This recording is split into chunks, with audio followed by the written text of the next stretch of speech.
about you and Level 9. I consider myself an underground entrepreneur, basically meaning that I build businesses kind of under the radar. I'm not huge into social media, though my team makes me do video and put that stuff out there. Level 9 Virtual is a virtual assistant services company. I started using virtual assistants back in November of 2008, and that's when I hired my first. And ever since that day, I've had at least one, but typically a team supporting and helping me operate my companies. And so it's been a very long time going. One of my VAs at the time actually asked me to start the virtual assistant company and start providing the service, because we used to just help our clients for free and not charge anything. And then we realized that, hey, there's actually an opportunity to build a business out of this. Over the years, it's just, grown and grown, and it's been a good experience. Well, I think what fascinates me most is your commitment to building a business around your lifestyle. It's Yeah. usually the other way around. Can you talk a little bit about your philosophy and how you've managed to implement that into your own life and businesses?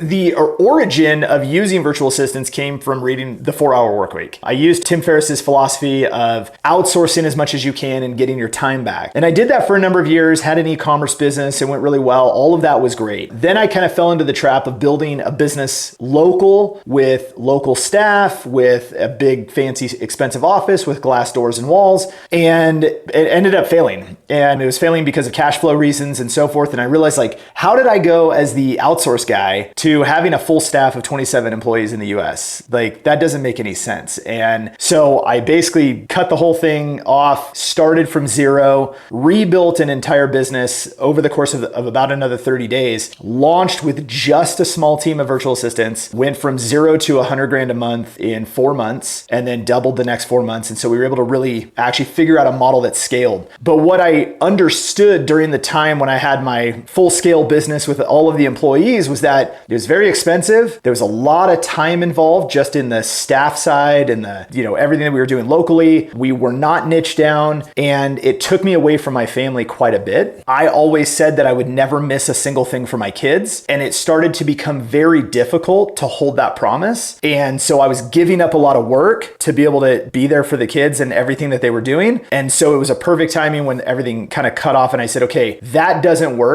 I need to start focusing on how do I want my life to be? And then the business has to fit inside that. And if it doesn't fit inside that, then we have to say no. That became the value of what I looked at most and focused on most, was how do I create the ideal lifestyle that's best for my wife, my kids, so that then we also could build a business that produces the resources that we need so that we can live the life that we keep saying we want. That was how it originated. Well, you know what I love most about what you said, and a lot of people won't do this, but you said that your business failed. Essentially, I failed. Well, you didn't fail. You learned, right? Yeah. Wow. And that's, it didn't stop you. You didn't go back home and move into your mama's basement and be like, it didn't work. You learned from it. Right. Relearned, right? Because you knew already. That model was what worked for you, and then you just, you had to go through that experience, and it made you all the better for it. Now, let's talk a little bit about Level 9. What's the primary problem that Level 9 typically solves? Now, you touched on it a little bit, but let's just make it super clear for the audience. The biggest thing that we support businesses with, our core focus is really around marketing, kind of that general sense in most businesses. But what we're solving is the fact that the average small business doesn't have excess cash to invest in human labor. That's one of the biggest challenges. And so around the marketing, I stuck with marketing for the most part because that's my background. That's kind of what I've always done. I own an agency. The marketing side of it is really, really specialized. One of the challenges is if you have a local business and you say, hey, I need to hire somebody to do something specialized, well, that has a pretty significant price tag to it. So that's one thing. But hold on, I need this other thing done over here, still within marketing, but a totally different scope. Web development, graphic design, video editing, database management, marketing automation, cold email outreach. Whatever those things are, those are individual people. Finding somebody who does all of it is next to impossible, but it's going to cost an enormous amount of money for most small businesses. What we provide is we provide the opportunity to actually have specialized service, but go piece by piece and say, hey, I need somebody who can run Facebook ads. I need somebody else who can do some graphic design.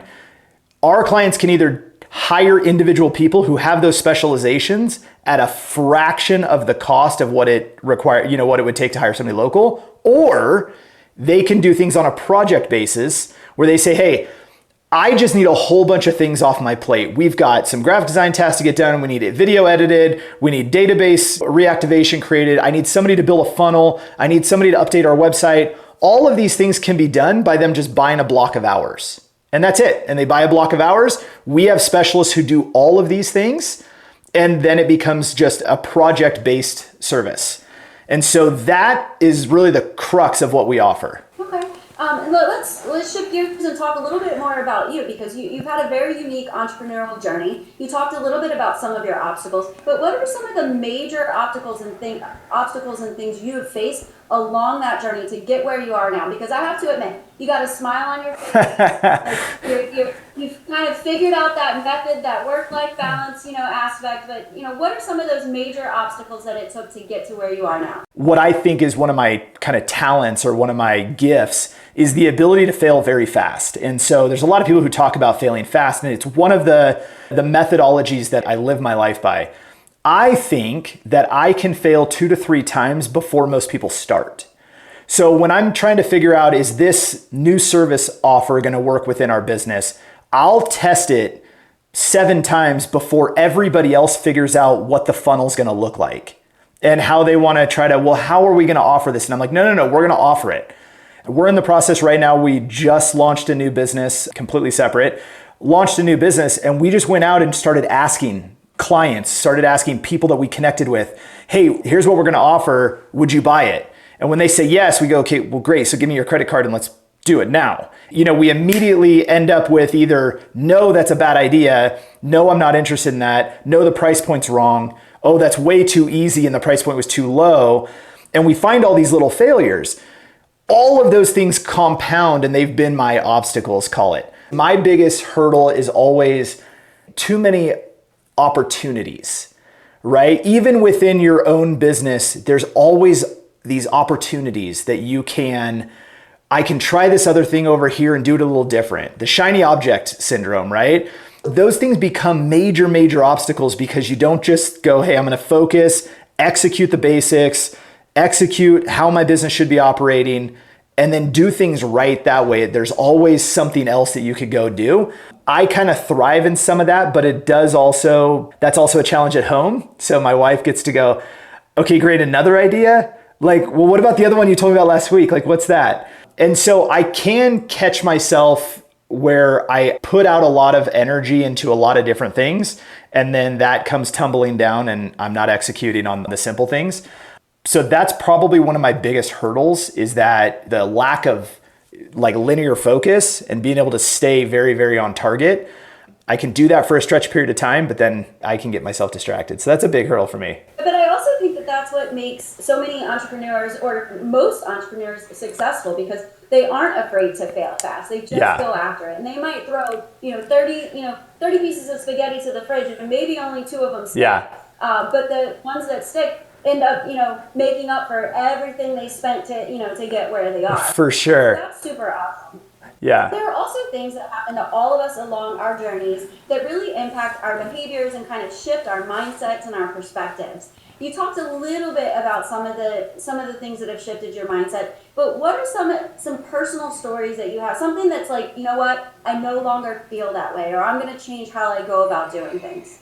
Okay, so one area is I'm a night owl and I can stay up super late at night, and it would affect my relationship with my wife, obviously, because I could get on a run and go, hey, for the next 5 days, I'm up all night long and I'm working on projects and I'm doing things and all that, and that affects my home relationship. Then if I'm tired, then it affects how I interact with my children. I could step back and realize that some of those small decisions carry over into every aspect of life. They carry into my children and my wife, and then they carry into business. And how do I interact with my team?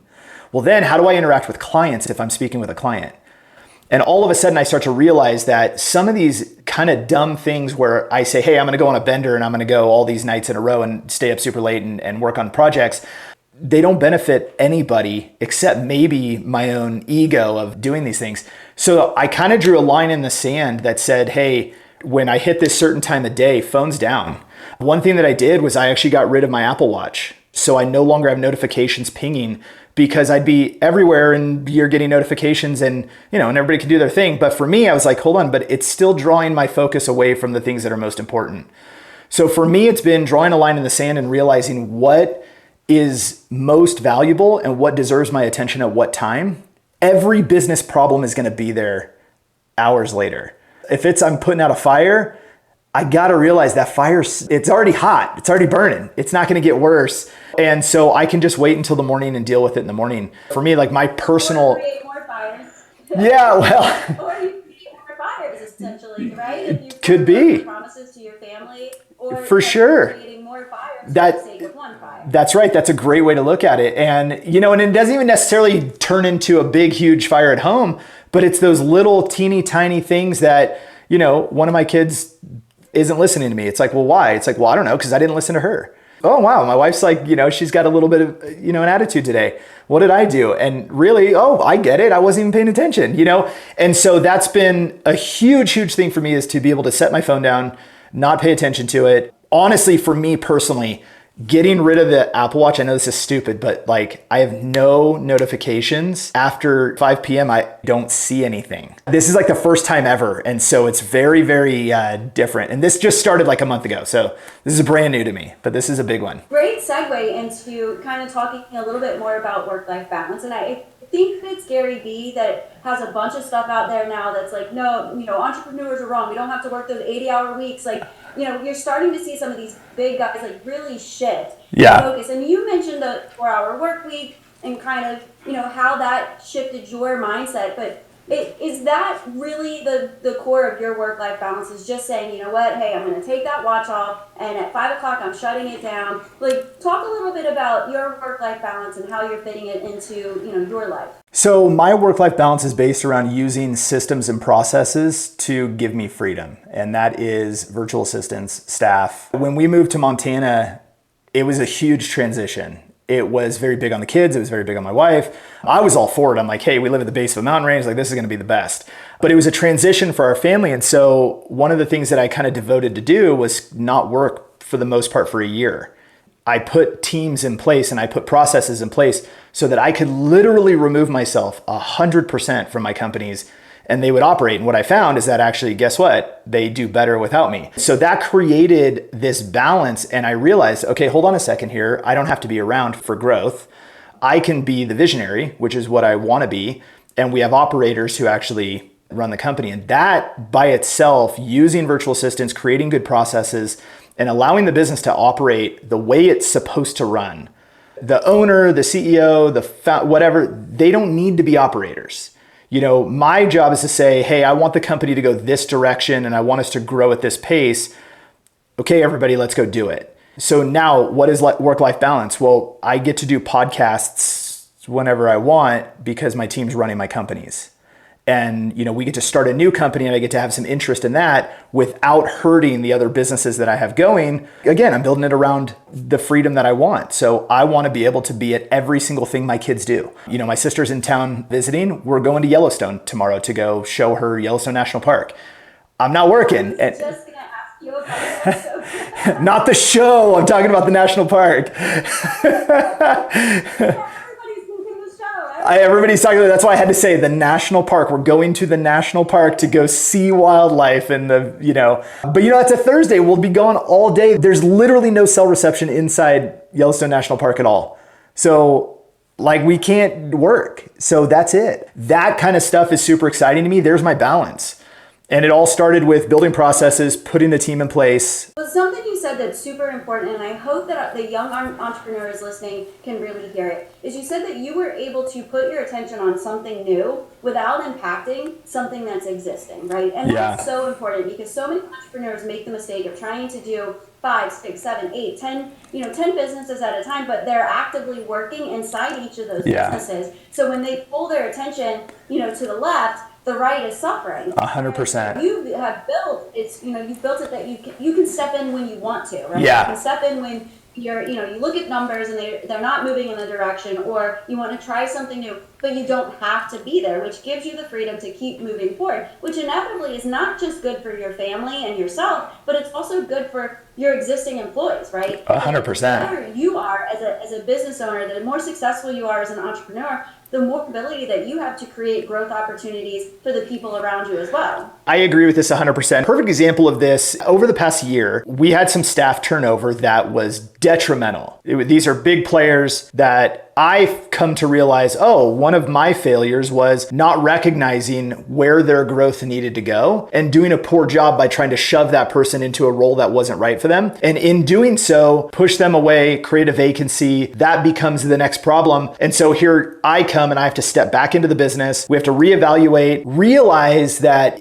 this was my professional development challenge that I did not allow somebody to develop where they needed to go. So I did a poor job as a leader in allowing that person to go where they should have been. And instead I tried to force my will where I thought that I wanted them, and it ended up imploding. And so we rebuilt and we put new people in place and hired, some new staff and kind of changed some of the roles, and all of a sudden smooth sailing. And now Joe steps out of the picture. I'm not involved in it anymore and I can go focus on other things. But like I said, when you asked about some of the hurdles, my hurdle is I can have a million ideas and run at the same time. And I'm really, really good at getting a lot done really fast because I'm good at delegating. But if I don't have processes in place and I don't have the right staff in place, then I create implosion in all of these different, and basically all I do is I start a bunch of fires and keep moving around in circles. And that's not valuable for anybody. But like you said, as soon as you put processes in place and you let people grow and develop in roles, they help mold the company and they help mold their professional growth and their opportunities. And that gives me the freedom to go do the things that I want to do, which is find a new business, go invest in a new piece of real estate, go do a new development project, all that. So we're both marketers, and Level 9 is primarily in the digital space. So I have to ask, talk a little bit about how AI has impacted you and how you've utilized it. Yeah, so we immediately when I saw it come out, I think the week, for example, like OpenAI, when ChatGPT launched, the first day that I saw it was live, I was in it. And I'm like, I gotta obsess over this and figure this out. And the same thing that we've done with everything else. I started running Facebook ads. I think it was the second week after Facebook ads went live. And so I've been in that and I went through it and I've taken everybody's training and learned how everybody uses it. And I've tried to do as much of that as I possibly can. All I do is I take my staff and I say, hey, you have to learn how to use AI in order to execute your role. You need to figure out how to use AI that's gonna benefit our clients. You need to go figure this out, right? So everybody is paid to go do it. It's part of what they need to, it's their role. Everybody has to figure out how this is going to affect them internally. Then we can come together. We can say, hey, what does this look like in the HR division? What does this look like in our projects on demand service? What does this look like for dedicated VAs? We should also be looking at hiring, prompt engineers, people who do nothing but understand how prompts work. How do we create personas inside this? So we buy everybody's training, and there's guys out there who are doing way more than we can faster because they're complete nerds about it. And I'm like, great, you developed it. Let me bring it in. I'll give it to my team, let them execute on it. So I'm super bullish on it on one side. On the other side, I realize that it could be a challenge to a lot of people's careers. Some of our services may decline. For example, we have a copywriting service. We've been using AI in copywriting since Jasper, before that what was it before? It was a different name before that. We were using AI copywriting to write copy for a long time. Jarvis, that's what it was. That's right. And then they got sued by Disney. But so we were using that from when they first launched. I was one of the beta buyers, and we've been using it the whole time. And now it's like, now it's just cheaper, and now it's just more accessible. And now guess what? Jasper's better. And now, and there's all these benefits to it. And even with AI, most people, our clients in the marketing world, they still don't know how to use it. The output of AI is based on the input you give it. Most people don't know what to say. Now, as marketers, we're getting better and better, and more people are building prompt libraries and all these things, and we're going to utilize those. But I bet you the average plumber or contractor or chiropractor, they're not spending their time doing that. So we're always in business because we have the input. So we can generate the result because we know what to put in. Yeah, and that's the thing too, is we as marketers, as agencies, you have the ability to test it and test it over and over and over again until you get it right. It's one of those things that if you put garbage in, it's garbage out. It's only as good as, as the people utilize it. Look at it as replacing anyone's job, because you're going to need people that are going to need to master this technology. But the way that I see it especially when we're talking about content creation, it is a bot that is designed to write content that is relevant for another bot. I think this tech that's coming in the board is actually going to allow people to have a product and actual output that is not only feasible from a financial, investment standpoint, but it's going to be quality because it's designed to be that way, and it's going to happen quickly because, again, there's automation that makes it happen. Why would we not want to take advantage of that? I agree. I agree. And there's just going to be people who are, everybody's afraid of change. It's so funny. It's like it's the only constant in this universe is change, but yet people fear it, and AI is a huge changing, thing. Like we're sitting last night at my sister's house having a barbecue, and my daughter brings over a piece of a plant. We have no idea what it is. My sister goes, oh, hey,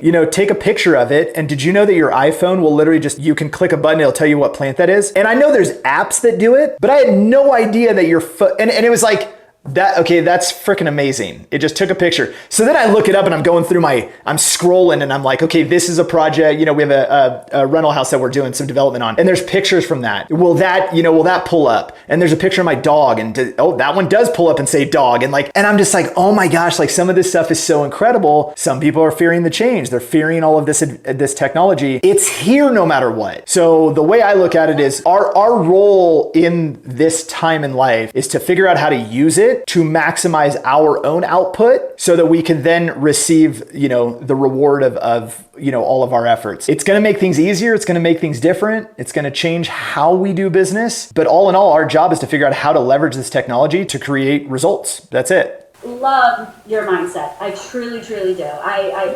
It's such a breath of fresh air to hear an entrepreneur who not only cares about their clients and their family and their employees, but really who wants to build something great for everybody that they impact. How do you approach failure and setbacks, particularly in the volatile world of entrepreneurship? And you talked a little bit about, failing and learning from that and just going after it, but what's kind of your main approach to those setbacks that entrepreneurs face? So this has been an evolving thing. I was a very studious kid. So failure was tough because you fail in school and that's bad. So it was really, really difficult. When I became an entrepreneur and I started to experience failures, it really, really beat me down. And I would go through just negative spirals really bad, and where I'd be depressed and it's like, oh my gosh. And then when you learn how important the failures are, and it just became part of who I am now, that every failure is an opportunity. One of the things that I learned, and I can't remember who it is, it's a systems theorist who has a phrase that he says, chaos always precedes calmness. So every system in the universe, whether it's a business or whether it's a weather pattern or whether anything, there will always be chaos before there's breakthrough. And so every time that I have a failure and something isn't working out, or all hell breaks loose in the business and you're like, what in the world is going on? All I remember is that I'm almost to something. I don't know what the something is yet, but nothing has chaos unless there's something on the other side of it. There's a breakthrough. Understanding that and being able to live every minute of my life with that has been unbelievable. When my kids are terrorizing the house and all things are going nuts, I have to realize they're gonna get to something where they're gonna learn a lesson, things are gonna calm down, there's a breakthrough, something's coming. And maybe it's that I'm gonna understand patience a little bit better, or I'm gonna have a word of wisdom that I can communicate with my kids and all of a sudden snap, like something positive comes out of it. Somebody's gonna have a breakthrough. Maybe it's my wife, right? There's gonna be something that's gonna come out of it. And so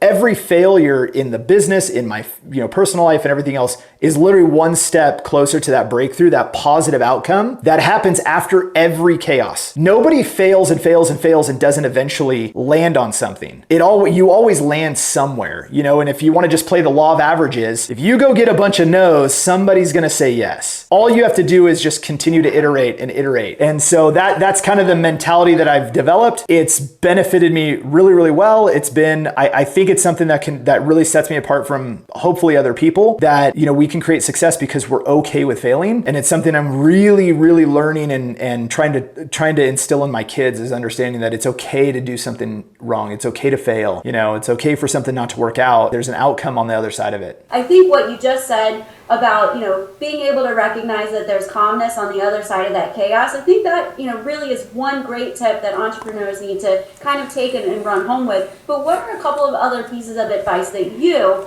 from your experience would give to the young entrepreneur out there that's getting ready to get started? So for a young entrepreneur that's just getting going, the one thing that I would, actually, here's a great one. And I said this in another podcast interview I was on that I think is monumental. Don't go spend your money. Like, be smart with your money. And I'm not saying invest every dollar back into your business, because that's actually not smart either. You need to take some, as you start to just earn some money and things start to work out and go positive for you, take some of that money, invest it somewhere. We could get into 1,000 investment ideas. Put it somewhere that it's going to continue to compound and grow on its own, and you can't touch it. I tell you, the amount of businesses that I've been involved in and started in and everything else, if I had understood, take something out of the game and go put it somewhere that it will compound, I'd be worth 10 times more than I am today. And I'm frustrated that I didn't know that, but that's financial intelligence at work, right? So that would be one thing, is be smart with your money. Never buy a watch. Don't buy a car. Like, be broke. Like, live broke until you actually have more money than you know what to do with. So that would be the first thing. The second thing I would say is doing something is better than trying to perfect nothing. So what I mean by that is getting going. Every time that we come up with a new offer, we come up with a new business idea, we're going to haul ass and try to get it done as fast as we can so that we could just start asking people for money. We have to see if it's going to work and try. We are not going to go build a website that's fancy and looks perfect and all this. We're not going to perfect our copywriting and our email marketing and all of those things. We're not perfecting anything. We are going to make some money so that we could take that money and then turn around and say, hey, build an awesome website. But the awesome website was built because somebody gave us money for the thing that we think is worth money. And now all of a sudden we go, okay, we really actually have resources. This is a real thing. Let's keep moving. Or if it fails,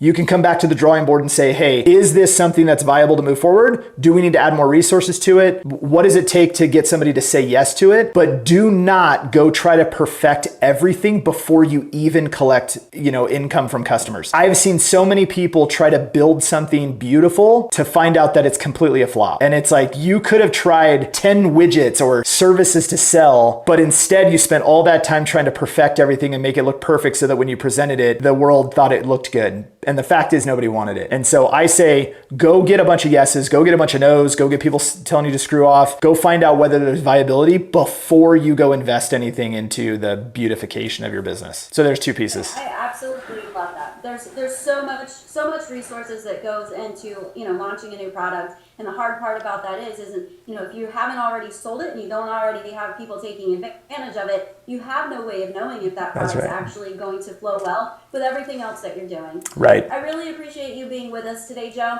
Absolutely. On and on and on. Yeah. Like I said, I love your energy. I love your mindset. I really appreciate it. And hopefully we can have you on our podcast again in the future. Absolutely. As we continue to navigate the new world and all of these changes. But I really appreciate it. Thank you so much. Yeah, thanks for having me. I appreciate it.